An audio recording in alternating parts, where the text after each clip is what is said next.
समय पहले एक गांव में आधी रात को दिखने में भयानक लंबी बाल वाली एक चुड़ैल अजीब आवाजें बनाती घूमती रहती थी।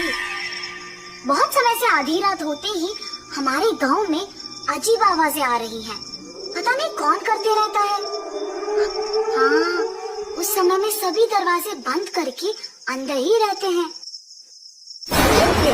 वो चुड़ैल जब उस गांव में घूमती रहती है, खिड़की से उसे एक सुंदर औरत सोते हुए नजर आती है। हर रोज ये सारे गांव वाले मेरा अपमान करते थे कि मैं बदसूरत हूँ, इसीलिए मैं मर के चुड़ैल बन गई और इसीलिए मैं अब इस खूबसूरत औरत में घुस के इस गांव में कोई भी औरत को खूबसूरत नहीं रहने दूंगी। मेरे मौत के लिए जिम्मेदार इन गांव वालों से बदला लूंगी। ऐसे फैसला करके तुरंत उस औरत में घुस जाती है और सुबह होते ही वो फिर से साधारण औरत बन जाती है।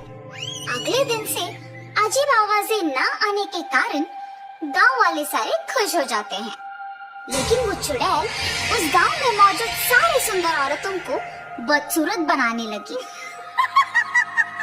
और सुबह होते ही मामूली बन जाती है। एक दिन आधी रात को वो चुड़ैल एक खूबसूरत औरत को सोते हुए देखती है। इतनी सुंदर हो तुम, अब देखो मैं तुम्हें क्या करती हूँ। वो चुड़ैल उस औरत पे हाथ फैलाती है और वो तुरंत खूबसूरत बन जाती है। हा हा हा, अब अच्छी लग रही हो तुम, ऐसे कह के वहाँ से चले जाती है। सुबह उठते ही प्रीति को कुछ याद नहीं रहता है। क्या हुआ मुझे? ऐसा लग रहा है कि कुछ तो हो रहा है। रात भर मैं क्या इनके बगल में ही थी? मुझे उनसे पूछना होगा। सुनिए, इधर आइए। क्या हुआ? नींद से जागते ही इतने जोर जोर से चिल्ला रही हो? मुझे ऐसा लग रहा है कि रात में कुछ हुआ है। मैं रात भर आप ही के बगल में थी ना जी? हाँ, मेरे बगल में ही सोई थी। क्यों? ठीक है, कुछ नहीं जी। सतीश गांव में जाते ही सारे लोग को एक जगह इकट्ठा देखता है। ये क्या, इतने लोग एक ही जगह? क्या हुआ होगा? ऐसे सोचकर उस भीड़ के पास जाता है। क्या हुआ? सब ऐसे क्यों इकट्ठा हुए हैं? तुमने मेरी पत्नी को पहले देखा है ना? अब देखो कैसे बदल गई। पहले हमारे गांव में अजीब आवाजें सुनाई देती थी, लेकिन अब वो आवाजें नहीं आ रही हैं। हमें पता नहीं है कि तुम्हारी पत्नी को बदसूरत किसने बनाया, इसीलिए हमें सावधान रहना होगा। आज से हर रोज सभी के घर में कोई एक आदमी रात भर सोए बिना जगे ही रहना होगा। सभी हो रहे घटनाओं के बारे में बात करके दुखी हो रहे थे। सतीश वो सब सुन के डरते हुए वापस घर चले जाता है। क्या हुआ? आप ऐसे क्यों हैं? गांव वाले कह रहे थे कि जो औरतें सुंदर है वो अचानक बदसूरत बन जा रही है। तुम सावधान रहो, अगर किसी पे शक है तो मुझे तुरंत बता दो। आपकी बातें सुनकर मुझे भी डर लग रहा है जी।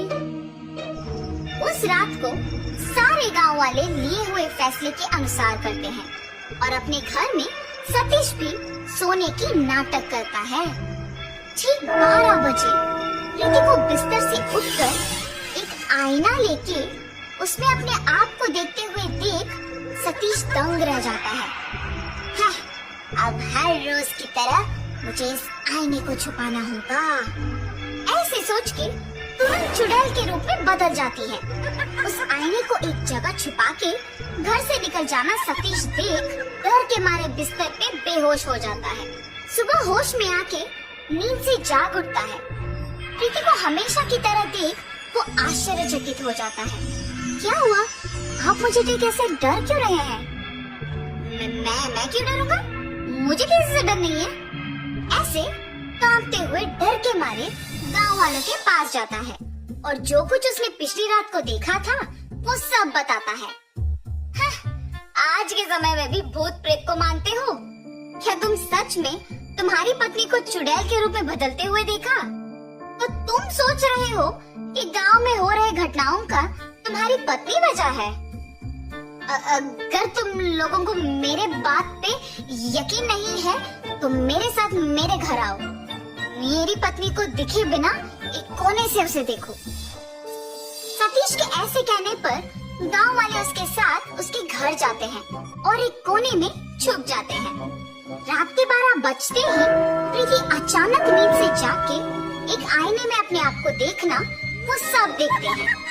उस आईने में देखते हुए वो एक चुड़ैल में बदल जाती है। ये देख सारे डर जाते हैं। उस चुड़ैल को घर से बाहर जाते हुए देख सारे उसका पीछा करते हैं। वो चुड़ैल एक सुंदर औरत को देख उसके पास जाती है। कितनी सुंदर हो तुम, देखना मैं तुम्हें कितनी बदसूरत बना दूंगी। ऐसे कह के वो अपने हाथों को फैलाती है और उसे बदसूरत बना देती है। ये सब देख गांव वाले दंग रह जाते हैं। हा हा हा, बाकी औरतों को भी ऐसे ही बदसूरत बनाना होगा। अब तो मेरे बातों का यकीन करोगे ना तुम लोग? तुम सही कह रहे थे, अगर हमने इस चुड़ैल को ऐसे ही छोड़ दिया तो वो सबको बदसूरत बनाएगी। इसका हल जल्दी सोचना होगा। एक मिनट, ये अपने आप को आईने में देख चुड़ैल बनी है। इसका मतलब ये है कि इसका और उस आईने का कुछ संबंध है। हाँ, मैंने भी उस दिन यही देखा। उस चुड़ैल से पहले ही घर पहुँच के हमें उस आईने को ढूंढना होगा। हाँ हाँ, चलो चलो।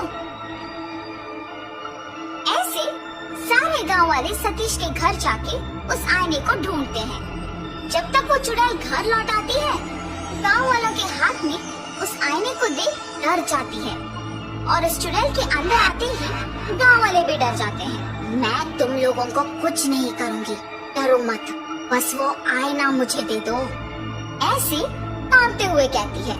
चुड़ैल जब बात कर रही होती है, डर के मारे हाथ कांपते हैं और आईना उनके हाथों से फिसल के नीचे गिर के टूट जाता है। आईना टूटते ही वो चुड़ैल जोर जोर से चिल्ला के उस शरीर को छोड़ के चले जाती है। कुछ देर बाद प्रीति होश में आ जाती है और हमेशा की तरह रहती है। ये तो अच्छा हुआ कि आईना हमारे हाथों से फिसल के टूट गया। कुछ किए बिना ही ये समझ आ गया कि इस आईने में ही इस चुड़ैल का प्राण था। उस चुड़ैल के जाने पे सारे बदसूरत औरतें वापस खूबसूरत बन गई और गांव वाले भी खुश हुए। तब से गांव वाले उस चुड़ैल के बिना खुशी से जीते हैं।